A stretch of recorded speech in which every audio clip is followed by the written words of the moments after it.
আপনাকে যদি এমন একটা কান্ট্রির কথা ইমাজিন করতে বলা হয় তাহলে হয়তো আপনার পছন্দের প্রথম তালিকা থাকবে এই মোনাকো।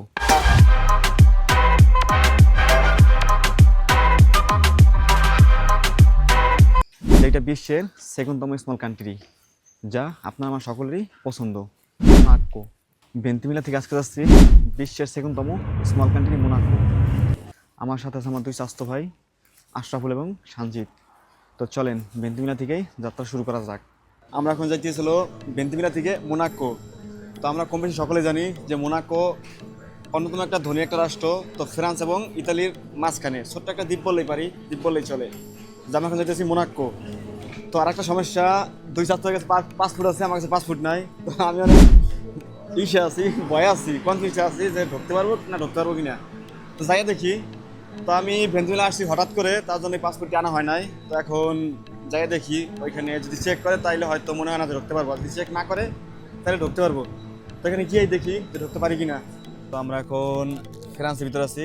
এই জায়গার নাম হলো ম্যানতন, না ম্যানতন। তো কিছুক্ষণ আগে পুলিশ আসছিল, ফ্রান্সের পুলিশ। তো ডকুমেন্ট চেক করছে। আমি আসছি ভেন্তুমিলা আসছি, তো হঠাৎ করে যাইতেছিল মোনাকো, আমি পাসপোর্ট আনি নাই।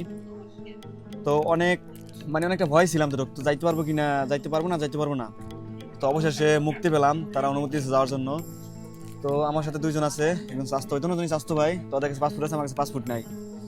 তো অনেক সুপারিশ করার পর, অনেক কিছু বলার পরে, কারণ দেখেন আমার কাছে রিসিপ্ট আছে 2 বছর সৌজন্যর রিসিপ্ট দেখছে। তারপর বললো যে রেসিডেন্ট আছে। আমি সহজ ভাষায় বলি রেসিডেন্ট, যেটাকে আমরা আইডেন্টিটি বলি। তো এই রেসিডেন্ট দেখার কারণে অনেক ঘাটাঘাটি করার পরে আমাকে ছেড়ে দিছে। যাক আলহামদুলিল্লাহ। কারণ অনেক আশা নিয়ে আসছি, মানে যে মোনাকো ঘুরবো। তো দেখি ওইখানে যাই এখন। যাক অবশেষে তো এখান থেকে মুক্তি পেলাম। আমরা অবশেষে এসে পড়েছি মোনাকো। তো মানুষের শুধু বলে না যে এটা ইউরোপ তথা বিশ্বের অন্যতম ধনী একটা রাষ্ট্র। তো ফ্রান্স এবং ইতালির মাঝামাঝি। তো আমরা এখন আছি মোনাকো ট্রেন স্টেশনে। তো দেখেন এই জায়গার যে ভিডিও ছাড়লেই ফর ইউ। তাই মোনাকো মন্তে কার্লো ট্রেন স্টেশনটা যে এত সুন্দর। তো মোনাকো দেশটা কতটা সুন্দর হবে। মাত্র 3.5 কিলোমিটারের দেশ, 46,000 মানুষ বসবাস করে। তো ট্রেন স্টেশনে নেমে বুঝলাম যে এই দেশটা কতটা সুন্দর। কারণ ট্রেন স্টেশনটা যে এত সুন্দর, না দেখলে বুঝতে পারতাম না যে কতটা সুন্দর। কিছুক্ষণ আগে ট্রেন থেকে নেমে সরাসরি চলে আসলাম এইখানে। তো দুর্ভাগ্যবশত কোনো বাঙালি পাই নাই।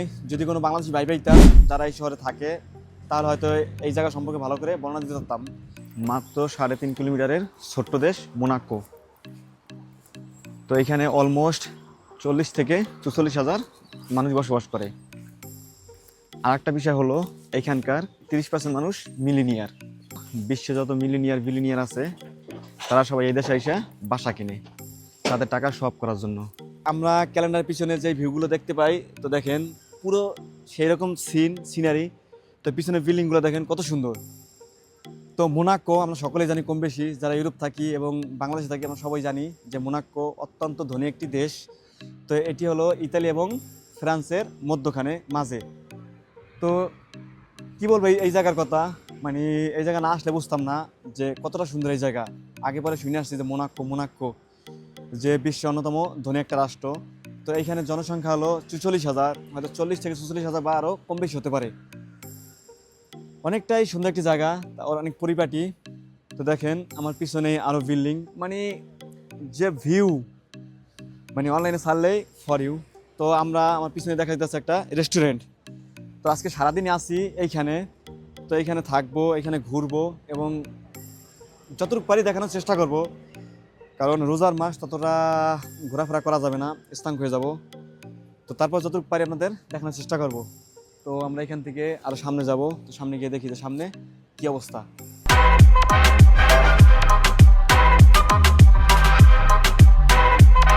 ইতালি আর হলো এই মোনাকো ফ্রান্স, অনেক পার্থক্য। কেননা এখানে না আসলে বোঝা যাইবে না কতটা সুন্দর। এখানে রাস্তাঘাট, বাড়ি গাড়ি সব কিছু আলাদা এমনকি ইতালি থেকে। কারণ আমরা সকলেই জানি যে এই মোনাকো অনেক ধনী একটা রাষ্ট্র, অনেক ছোট, কিন্তু মাথা পিছু আয় অনেক। আর এইখানে আমি আসছি, পাসপোর্ট লাগে নাই। পাসপোর্ট লাগে, তা আমার লাগে নাই, কারণ আমি হলো মেহমান এই দেশের। তো আমাকে যখন পুলিশ চেক করছে পাসপোর্টের জন্য, তখন বলছি দেখ আমি অন্য অন্য শহর থেকে আসছি, এই শহরে হঠাৎ। তো ভেন্দিমিল আসলাম, ওইখান থেকে সব কিছু বুঝাই বলছি। দেখ আমার সাথে পাসপোর্ট নাই, তো পেমেন্ট সাথে সৌজন্য রিসিভটা ছিল, তারপর আপনি আমরা যেটাকে বলি resident card, Italian resident card, তো আইডেন্টিটি দুইটা ছিল। তো তখন আমাকে তারা প্রবেশ করতে দিয়েছে। যাক, অনেক চিন্তা ছিলাম যে ধরতে পারবো কি পারবো না। আর অত্যন্ত পরিষ্কার একটা শহর মোনাকো। দেখেন পিছনে ভিউ, মনে হয় যে আমরা আরব আমিরাত আছি, দুবাই আছি। দেখেন একটা সুন্দর আর সুন্দর এই মোনাকো আইসা, মানে আমি দুইটা জিনিস অনেক উপলব্ধি করতে পারলাম। তো এখানে আমি দুইটা আত্রা ব্যবসা কিন্তু পার হয়েছি, মানে যেখানে পরস্পর পারাপার হয় রাস্তার উপর দিয়া। তো এই জিনিসটা দেখে আমার অত্যন্ত ভালো লাগলো, কারণ আমি এখানে দাঁড়াই না, গাড়ি হলো অনেক দূর, আমাকে দূর থেকে দেখেই তারা গাড়ি থামাই দিছে, মানে আমি ভালোভাবে পারাপার হই। তো মানে ভালো জায়গার ভালো মান। তো এই জায়গা যা শুনছি, আমি এখানে এসে আরও ভালো কিছু দেখলাম। কারণ আমার দুটা জিনিস দেখে বোঝা হয়ে গেছে যে এখানকার মানুষ কতটা মানে সুশৃঙ্খল। তা না হলে আমার থেকে মনে হয় অনেকটাই দূর হবে, তারা গাড়ি থামাই দিছে, মানে ষোলো গাছ আমাকে দেখা, কিন্তু আমি রাস্তা পারাও দিই না, আমি দূরে দাঁড়াই না।